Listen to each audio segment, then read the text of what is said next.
बच्चों, let's read this question. So the question says, what is the name of relationship where two organisms live in close physical association and share mutual benefits?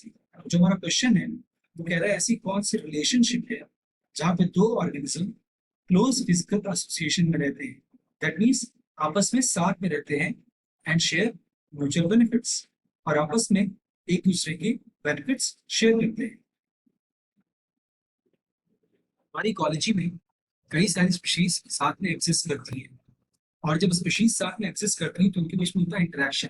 और इस question से related हमारा जो की concept होने वाला है that will be population interaction. कैसे पॉपुलेशन इंटरेक्ट करते हैं इकोलॉजी में, ये हमारा यहाँ का की कॉन्सेप्ट है। इस रिलेशनशिप की यहाँ पे बात हो रही है दैट इज म्यूचुअलिज्म। यहाँ पे बात हो रही है म्यूचुअलिज्म की। म्यूचुअलिज्म में क्या होता है, बोथ पार्टनर्स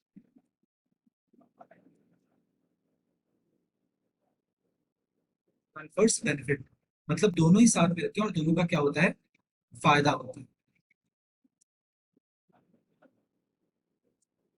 दोनों स्पीशीज साथ में फायदा करते हैं। इसका जो बेस्ट एग्जांपल हम लोग देख सकते हैं उनको देखने को मिलता है लाइकेंस पर।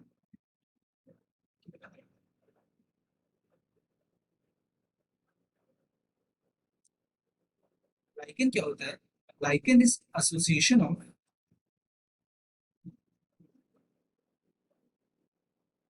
Algae fungi. इसमें से लाइकेन जो लाइकेन का फंगल पार्ट जो होता है दैट प्रोवाइड्स मिनरल्स। कैसे, फंगी जो होते हैं वो सेप्रोट्रॉप्स होते हैं, दैट मींस डिकम्पोजिशन करते हैं और उसी के बेसिस पे फीड करते हैं। अपना खाना खुद नहीं बनाते, दूसरे को डिपेंडेंट होते हैं, और इसीलिए ये जो होते हैं मिनरल्स प्रोवाइड करते हैं। किसको, एल्गी को। एल्गी पार्ट क्या करता है, प्रिपेयर्स फूड।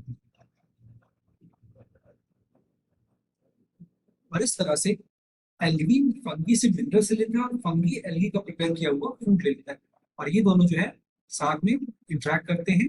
हेंस यहाँ पे म्यूचुअलिज्म देखा जा सकता है। हमारे नेचर में ऐसे कई सारे और एग्जांपल्स हैं such as mycorrhiza and all, जिसमें हम लोग को म्यूचुअलिज्म देखने को मिलता है। अदर देन म्यूचुअलिज्म हम कुछ और रिलेशनशिप की बात यहाँ पे करेंगे, सच एज प्रेडेशन। बहुत ही कॉमन रिलेशनशिप इकोलॉजी में होती है प्रेडेशन। प्रेडेशन में क्या होता है, एक स्पीशीज को फायदा होता है और दूसरी स्पीशीज को क्या होता है, लॉस होता है। कैसे, सपोज कोई शेर एक हिरन का शिकार कर रहा है और उसमें शेर की जो स्पीशीज है वो उसको मार दे रही है स्पीशीज को, सो शेर का जो है फायदा हो रहा है, वेरस हिरन का जो है लॉस हो रहा है।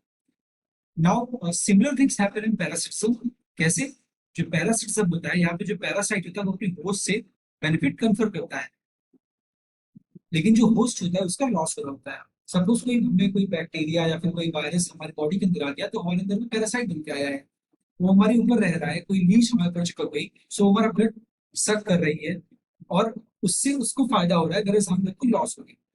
सिमिलरली कंपटीशन एक रिलेशनशिप होती है।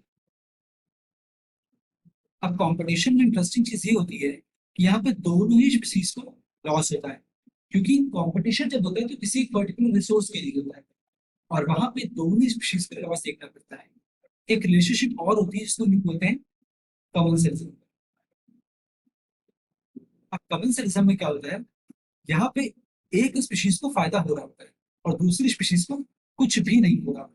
इसका बेस्ट एग्जांपल मुझको दिखता है एक्वेटिक सिस्टम में, जहाँ पे एक लार्ज फिश के ऊपर कोई स्मॉल फिश रह रही है और लार्ज फिश का खाया हुआ जो फूड है उसके जो बिट्स है वो छोटी फिश खा ले रही है।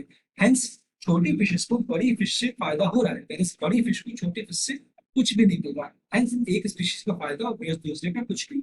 और जो हमारे पास लास्ट रिलेशनशिप निकल के आता है दैट इज एमेंसिलिज्म।